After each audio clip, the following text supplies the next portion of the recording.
하면서 우리 옆 사람에게 축복하시기 바랍니다. 주님의 기쁨이 당신에게.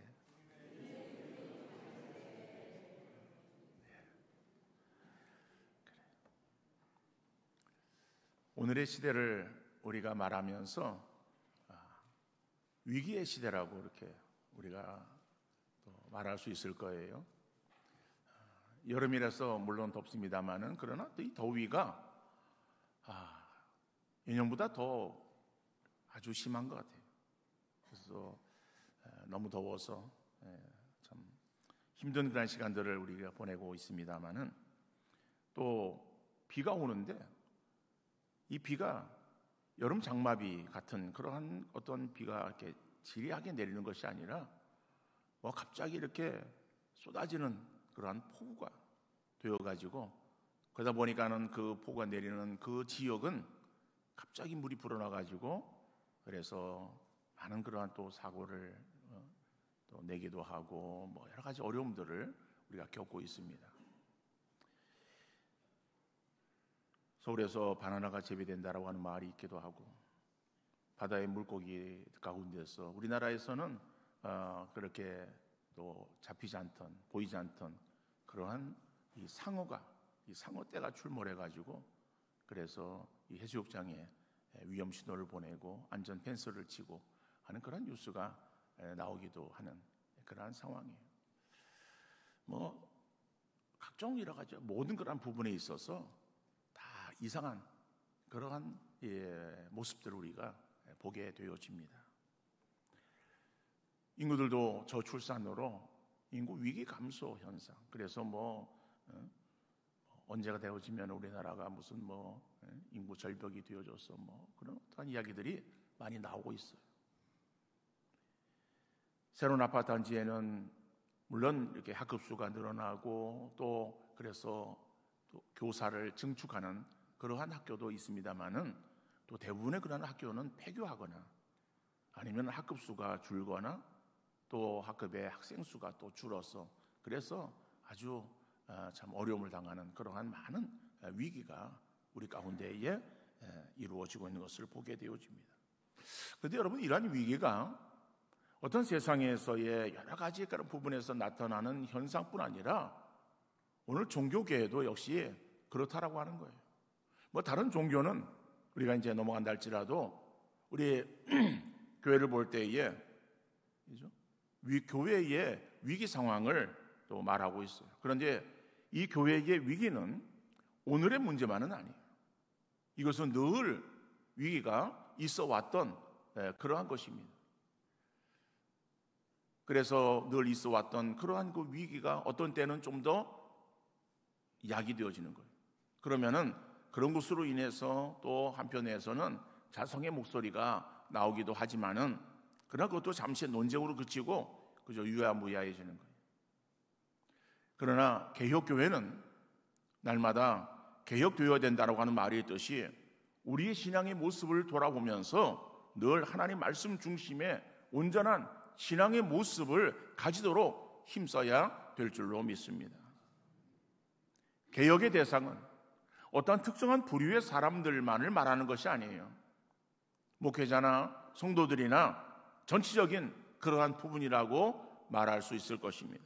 그러므로 우리 목회자는 목회자의 입장에서 늘 자신을 돌아보아야 될 것이고 성도는 성도 입장에서 바른 신앙의 가치관과 기준을 가지고 신앙생활을 얼마나 잘하고 있는지를 살펴야 될 것입니다.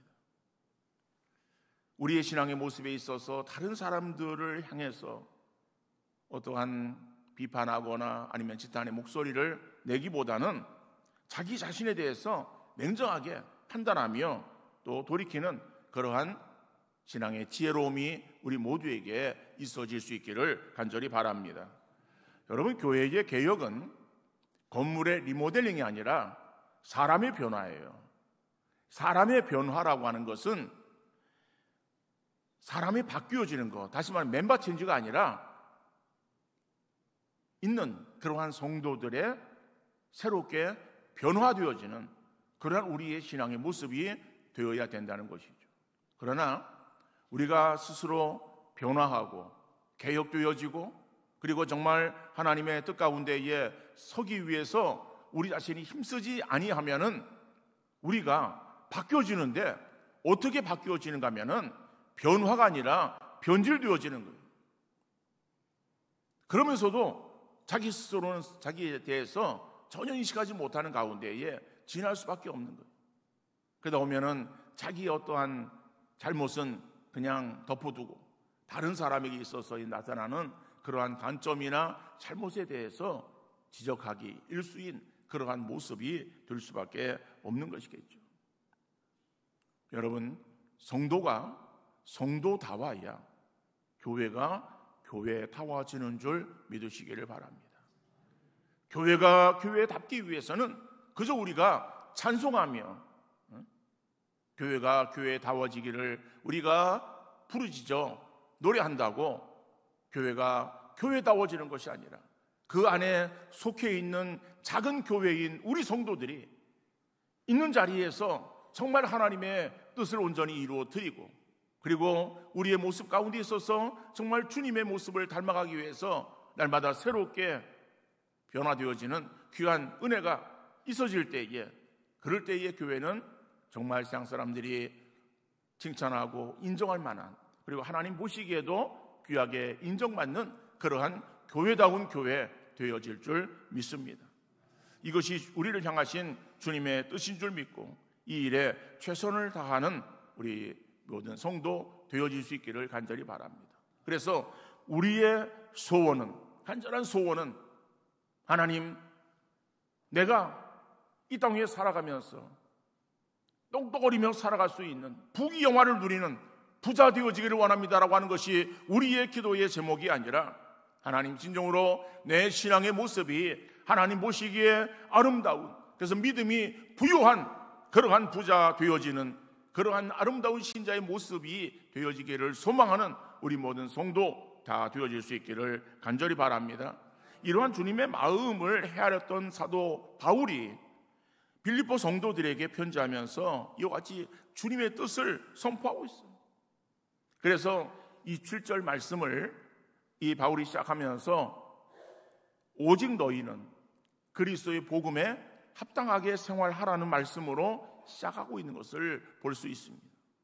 다른 번역 성경에서는 이 부분을 번역할 때에 여러분은 그리스도의 복음을 받은 사람다운 생활을 하십시오라고 그렇게 번역하고 있어요.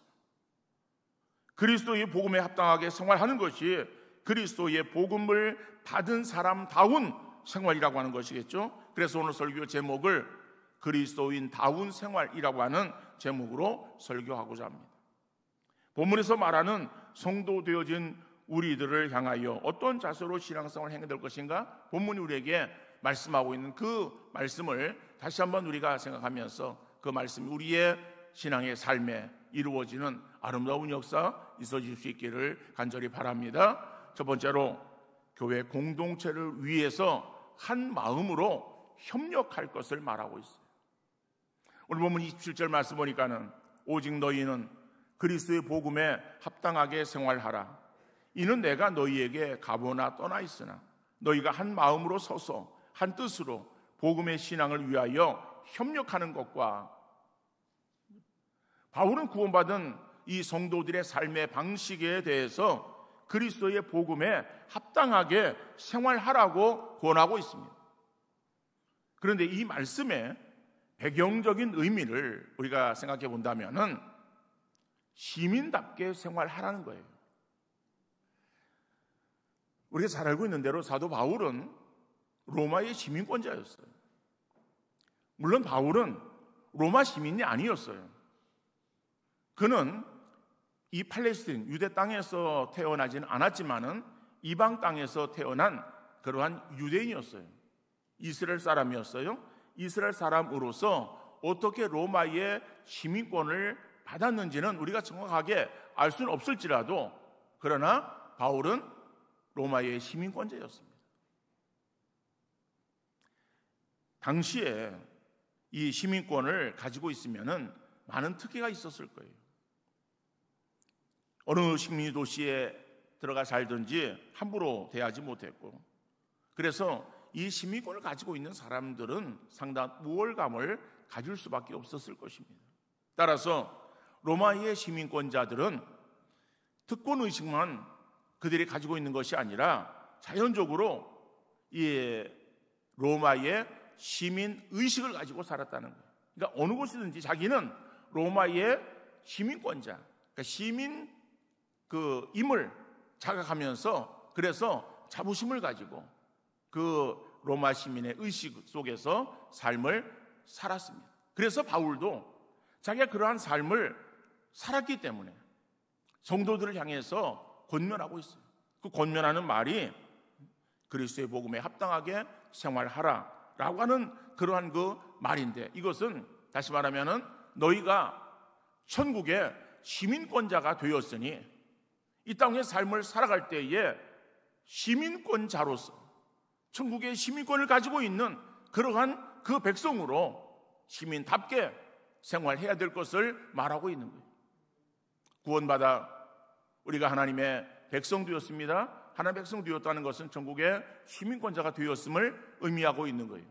그런데 우리가 구원받은 그 우리의 몸이 곧바로 천국에 들어가는 것은 아닙니다. 육체가 들어갈 수 없어요. 그래서 육체를 벗어야 되는데 죽음을 통해 육신이 영혼과 분리되어야 영혼이 자유롭게 천국에 입성할 수 있는 거예요. 그때까지는 우리 육신을 입고 이 땅 위에서 신앙생활을 행해야 되는데, 그 신앙생활을 행하는 동안에 비록 우리가 이 땅 위에 발을 디디고 삶을 살아간다라고 할지라도 우리의 신분이 천국의 시민권을 가지고 있는 시민권자라고 하는 이러한 의식을 가지고 시민답게, 하나님의 백성답게 살아가는 그러한 귀한 믿음의 성도의 삶이 되어질 수 있기를 간절히 바랍니다. 그래서 오늘 본문은 우리가 그리스도인이 되었기에 어떠한 자세로 살아야 될 것인가를 말씀하면서 그 첫 번째로 한 마음으로 협력하라고 말하고 있는 거예요. 여기서 협력하다라고 하는 그 원어의 뜻은 누구와 함께 싸운다라고 하는 의미를 가지고 있습니다. 다시 말하면은 우리가 이 땅에 신앙생활을 감당하는 것은 우리가 그저 우리의 발걸음만 그저 주일 되어서 교회에 와서 예배드리고 돌아가는 것으로 우리의 신앙생활을 다 하고 있다고 생각하지 마시길 바랍니다. 신앙생활은 그저 교회에 그저 어떠한 시계추처럼 왔다 갔다 하는 그러한 발걸음이 신앙생활이 아니라 우리의 있는 곳에서 영적 싸움을 행하는 그러한 것이 우리의 신앙생활이라고 말하고 있어요. 그리고 우리의 싸움의 대상이 누구인가? 여러분, 우리가 싸움의 대상이 누구인가라고 하는 그 사실에 있어서 좀 분명한 의식을 가지고 그리고 신앙생활 행하는 우리 모두 되어질 수 있기를 바랍니다. 여러분, 우리의 싸움의 대상은 내 옆에 있는 성도가 아니에요. 내 옆에 있는 성도가 비록 내 마음에 들지 않을 수 있어요. 내게 어떠한 흡족함을 주지 못하고 내게 기쁨을 주지 못하는 그러한 사람일 수 있어요. 그러나 비록 나에게 있어서 기쁨을 주지 못하고 나에게 있어서 정말 참된 위로자가 되지 못한다고 할지라도 내 옆에 있는 성도는 내가 그들과 다투어 싸워야 될 그러한 싸움의 대상이 아니라 사랑해야 될 대상인 줄 믿으시기를 바랍니다. 우리가 집안에 정말 왼수 같은 남편이나 속썩이는 자녀, 우리가 그들과 싸워야 되겠습니까? 여러분, 우리의 가족은 내가 싸워야 될 대상이 아니라 내가 사랑해야 될 대상이에요. 우리의 이웃, 내가 사랑해야 될 대상이에요. 여러분, 사람은 우리가 사랑해야 될 대상이지 우리가 그들과 싸워야 될 대상도 아니고 또 그들을 믿어야 될 대상도 아니다라고 합니다. 물론 우리가 사람을 믿지 말라고 하는 것은 아닙니다만은, 그러나 정말 옆에 있는 그러한 그 사람들, 내 주위에 있는 사람들, 나와 관계하고 있는 모든 사람들은 내가 믿는 대상으로 삼는 것이 아니라 사랑해야 될 대상으로 삼고 나가야 될 것이다. 자, 그런데 우리의 싸움의 대상이 누구인가? 싸움의 대상을 성경은 이렇게 말하고 있습니다. 에베소서 6장 12절에 보니까 우리의 씨름은 혈과 육을 상대하는 것이 아니요 통치자들과 권세들과 이 어둠의 세상 주관자들과 하늘에 있는 악의 영들을 상대함이라 라고 말하고 있어요. 여러분, 우리의 싸움의 대상은 혈과 육이 아니라고 성경이 말씀하고 있어요. 혈과 육이 우리의 싸움의 대상이 아닌데 우리는 그 싸움의 대상을 옆에 있는 다른 사람으로 생각하는 적이 얼마나 많이 있습니까? 그래서 그들을 미워하고 시기하고 질투하고 그들과의 어떠한 싸움을 행하고 있는 어리석은 그러한 우리의 모습을 돌아보면서 여러분, 우리의 싸움의 대상은 사람이 아니라 악한 영이라고 말하고 있어요. 물론 그 성경에서는 통치자, 권세, 어둠의 세상 주관자, 하늘에 있는 악한 영들 이렇게 많은 것들을 표현하고 있습니다만은 그냥 쉽게 생각하면은 악의 영인 사단과 그의 수하의 귀신들, 이것들이 우리와 싸워야 될 그러한 싸움의 대상이라고 하는 것을 말씀하고 있는 거예요. 여러분, 물론 이러한 영적 존재들은 우리의 육신의 눈에 보이지 않는 존재들이에요. 우리의 눈에 보이지 않는다고 존재하지 않는 것처럼 생각하기 쉽지만은 우리의 눈에 보이지 않는다고 존재하지 않는 것이 아닙니다. 우리가 우리의 육신의 눈으로 보여지는 그러한 것만 우리가 보려고 그러고 그것만을 우리가 믿으려고 그러지 마시고 눈에 보이지 않지만 성경이 말씀하고 있는 그 부분들을 우리가 인식하면서 그래서 정말 영적인 눈을 바로 뜨고 나가는 우리의 성도들 되어질 수 있기를 바랍니다. 그래서 우리의 싸움의 대상은 사단이다. 사단이 우리의 싸움의 대상이지 사람이 아니다. 자, 우리가 신앙생활을 행한다고 하는 것은 이 싸움의 대상과 사랑해야 될 대상을 분명하게 구분해야 되는 거예요. 이게 구분되지 않으면 문제가 발생되어지는 거예요.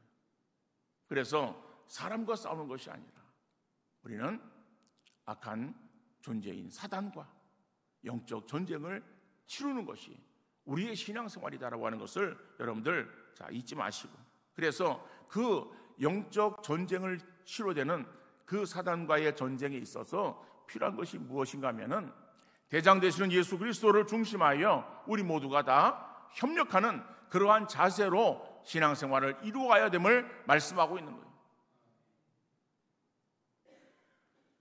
그래서 오늘 본문에서는 어떻게 그럼 사단과 싸워야 될 것인가라고 하는 방법론을 말하고 있는 것이 아니라 원론적인 그러한 부분을 말하고 있어요.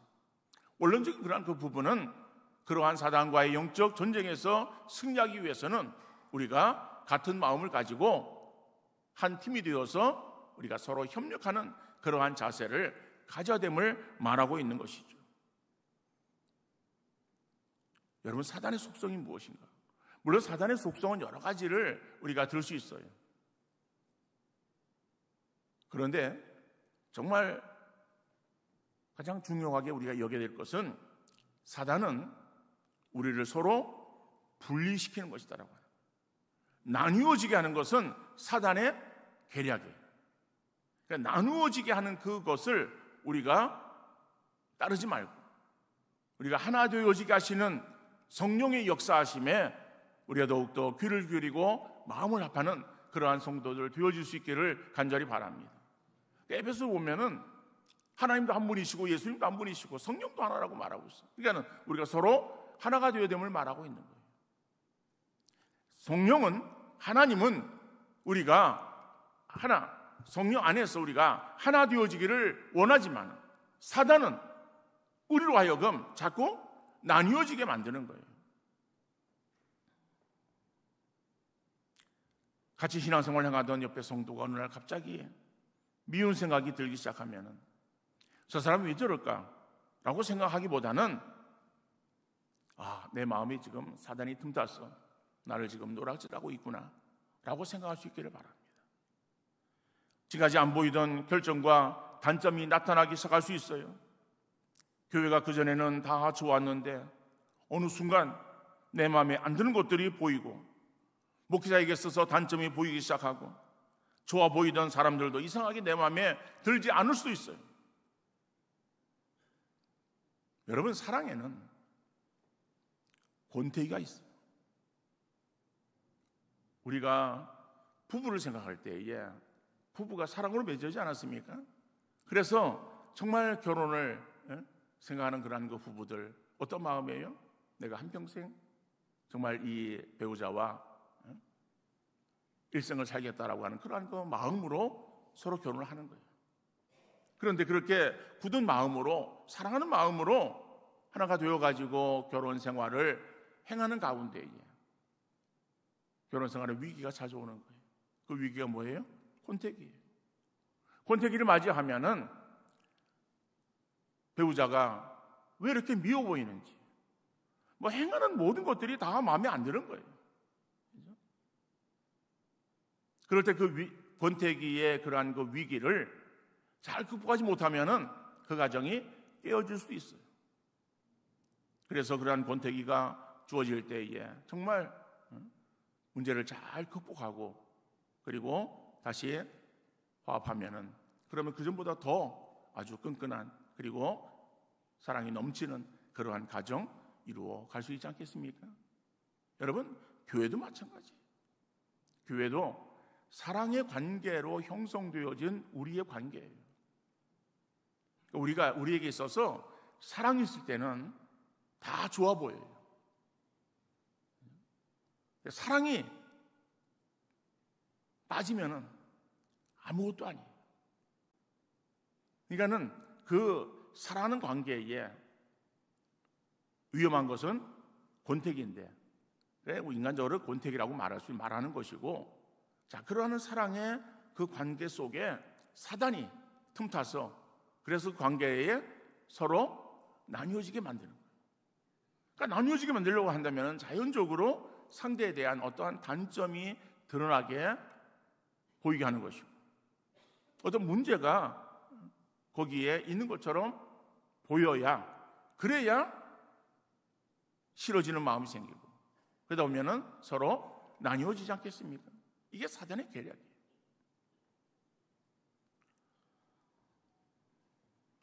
여러분, 이 사랑의 어떠한 이상전선에 문제가 생겼을 때에 여러분, 우리 자신을 돌아보면서, 그리고 이것이 하나님께서 원하시는 것이 아니라 사단이 우리를 지금 갈라놓기 위해서 버리는 계략이라고 하는 사실을 여러분 꼭 기억할 수 있기를 바랍니다. 그래서 그 부분들을 우리가 잘 믿음으로 이겨나가는 우리의 귀한 성도 되어질 수 있기를 간절히 바랍니다.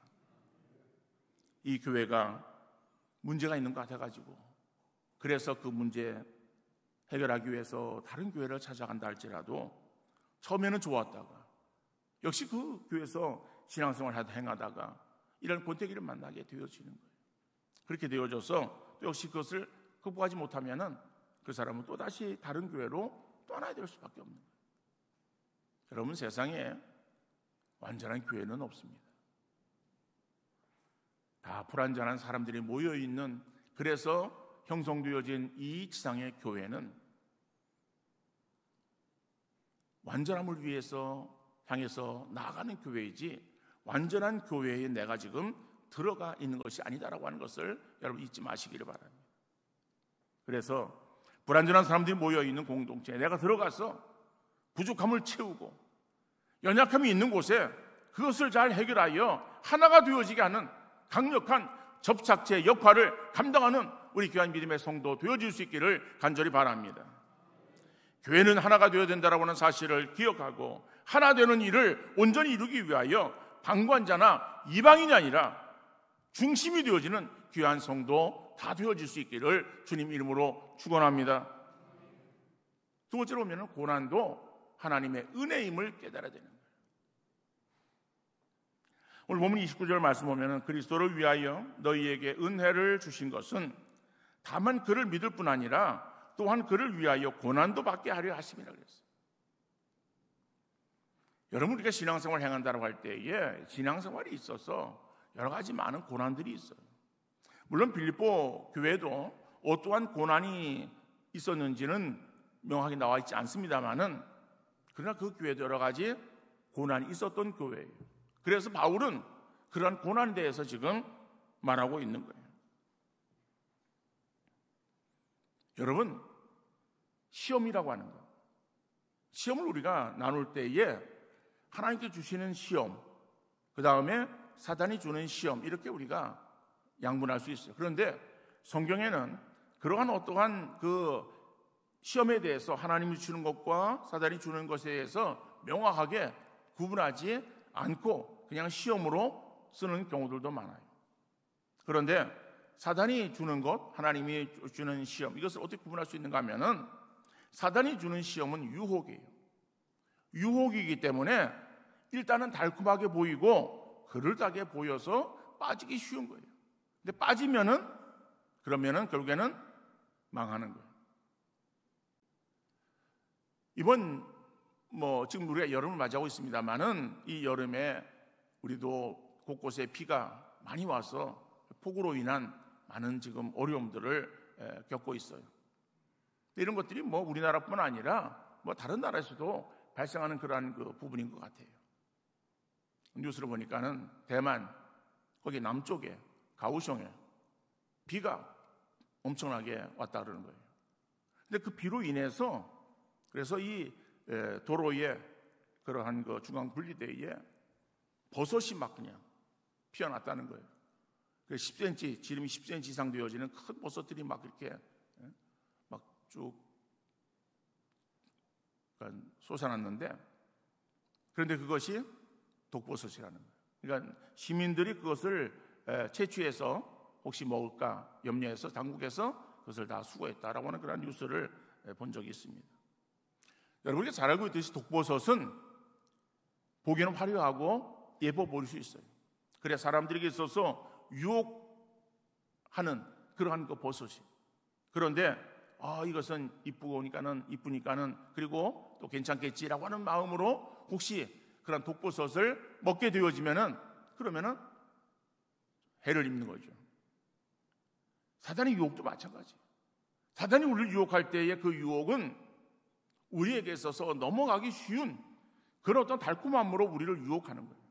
그런데 그러한 사단의 유혹에 우리가 빠지면은 그러면은 우리가 결국에는 멸망으로 떨어질 수밖에 없다라고 하는 것을 여러분들 기억할 수 있기를 바랍니다. 그래서 사단의 유혹은 우리가 그것은 피해야 되는 거예요. 물리쳐야 되는 거예요. 그것을 내가 접하면서 가까이 하면서 그래 내가 이겨야 되겠다라고 하는 그러한 그 아니란 마음을 가져서는 안 되는 것이죠. 아예 애초에 이거는 우리가 피하는 것이 가장 좋은 방책이다.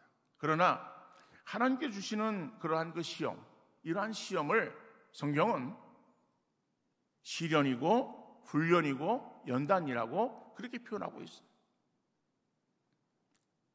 입에 쓴 약이 몸에 좋다는 말이 있듯이 하나님께서 허락하시는 시험은 우리를 넘어뜨림이 아니요 세우는 것이 목적이에요. 그런데 그 시험을 당하는 그 순간은 우리에게서 힘들고 어려워서 피하고 싶은 마음이 든다는 것이죠. 사단의 유혹은 우리에게 달콤함이 있어서 빠져 들어가기 쉽지만은 사단의 유혹은 우리가 물리셔야 되고 우리가 그거는 가까이에서는 안 되는 것이지만은 하나님께서 우리에게 주시는 그러한 그 시험, 그 훈련은 우리가 감당해야 된다는 거예요. 피하는 것이 아니라 오히려 그것을 우리가 감당해서 승리하는 그런 우리의 삶이 되어야 될 줄로 믿습니다. 히브리서에서 우리가 살펴봤습니다만은 하나님께 주시는 이러한 그 시험, 이 훈련이 우리에게 없으면은 그 사람은 사생자라고 말하고 있어요. 하나님의 진정한 자녀가 아니라고 말하고 있어요. 그러니까 우리의 삶에 저 사람은 문제가 없는 것 같은데 왜 내게 있어서 이렇게 힘들고 어렵고 많은 문제가 있을 것인가? 있나? 라고 생각하면서 여러분 그것으로 인해서 혹시 실망하거나 낙심하고 주저앉지 마시길 바랍니다. 그것은 하나님이 나를 사랑하신다라고 하는 증거라고 하는 것을 여러분 기억하시고 그래서 주어지는 그러한 그 훈련의 과정들을 잘 참아 견디어 승리하시는 여러분들 되어질 수 있기를 간절히 바랍니다. 시편 119편 71절 말씀 보니까 고난 당한 것이 내게 유익이라. 이로 말미암아 내가 주의 율례들을 배우게 되었나이다. 고난 당하는 그 순간에는 우리가 이것을 깨닫지 못해요. 왜 내게 이렇게 어려움이 오는가?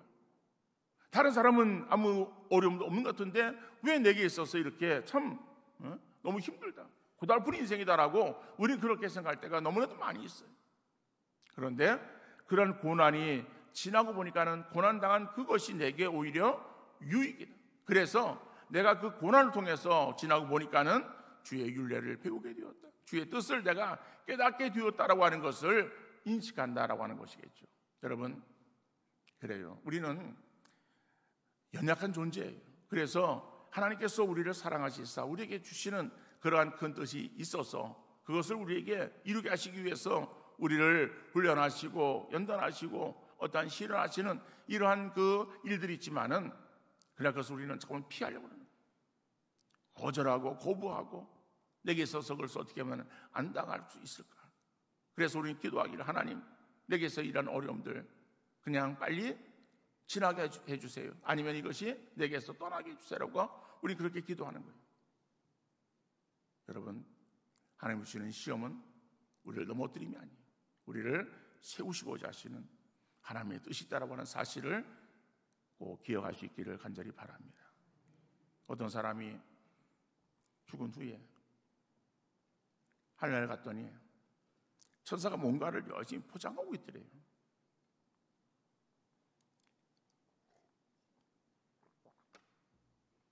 그래서 궁금해가지고 물어보았어요. 천사님, 도대체 이게 뭘 그렇게 열심히 포장하고 계십니까? 라고 물었더니 천사가 그 사람에게 하는 말이, 이거는 사람들에게 전해줄 행복을 내가 포장하고 있다라고 대답을 했다는 거예요. 그런데 보니까 포장이 너무 이렇게 아주 튼튼하게 단단하게 포장을 하고 있어요. 그래서 왜 이렇게 포장을 단단하고 튼튼하게 하고 있습니까? 라고 물었더니 사람들에게 전해주러 가면 멀기도 하고 시간도 많이 걸려서 단단하고 튼튼하게 포장을 해야 된다라고 대답을 했어요. 그런데 보니까 그 포장이 너무 좀 아주 특이한 거예요. 그래서 무엇으로 이걸 포장하고 있습니까? 라고 이렇게 물어보았더니 천사가 하는 말이 고난이라고 그렇게 대답을 하는 거예요. 그래서 고난의 포장을 벗기지 않으면은 그 안에 들어있는 행복이라고 하는 그러한 선물을 받을 수 없다고 대답하는 것이겠죠. 자, 근데 그럼 천사님, 아니 그 고난이라고 하는 그 단단하고 튼튼한 포장은 무엇으로 벗길 수 있습니까? 라고 묻자 천사는 감사로 그것을 풀 수 있다라고 얘기를 하는 거예요. 감사하는 마음만이 고난의 포장을 풀고 행복을 선물로 받을 수 있다고 대답한 것이겠죠. 여러분, 하나의 무슨 이야기입니다. 우리가 고난 생각할 때에 힘들다라고 우리가 지레 겁을 먹고 낙심해서 주저앉는 그러한 경우들이 많이 있을 거예요. 여러분, 그러나 우리가 고난이라고 하는 것을 생각할 때에 고난의 한 면만 바라보는 것이 아니라 고난의 다른 면을 바라볼 수 있는 영적 눈이 우리에게 띄어질 수 있기를 간절히 바랍니다. 고난은 포장되어진 행복이라고 하는 사실을 인식해서 고난이 주어질 때에 하나님께서 내게 복을 주시기 위해서 훈련하신다는 것을 깨달아 오히려 믿음으로 하나님을 찾아 부르짖어 기도하는 귀한 성도 되어질 수 있기를 간절히 바랍니다. 여러분, 우리 모든 인생들은 고난의 바다를 항해하고 있기에 환난의 물결이 치고 어려움에 폭풍우가 불어온다 할지라도 선장 되시는 예수 그리스도만을 의지하여 그 폭풍, 그 고난을 잘 헤쳐나가 찬란한 영광의 그 나라에 다 도달되어지는 아름다운 복된 역사 우리 모두에게 충만하게 이루어질 수 있기를 간절히 소원합니다. 주님의 사랑으로 공동체를 이루고 있는 우리 가운데 미움, 다툼, 시기, 질투는 다 떠나보내고 서로 하나가 되기 위해서 서로 협력하는 우리 교회, 우리 성도 되어질 수 있기를 간절히 바랍니다. 신앙생활에 고난이 주어질 때에 고난에 대한 바른 인식으로 낙심하거나 불평하는 것이 아니라 믿음으로 승리하는 성도 다 되어지시기를 주님 이름으로 축원합니다.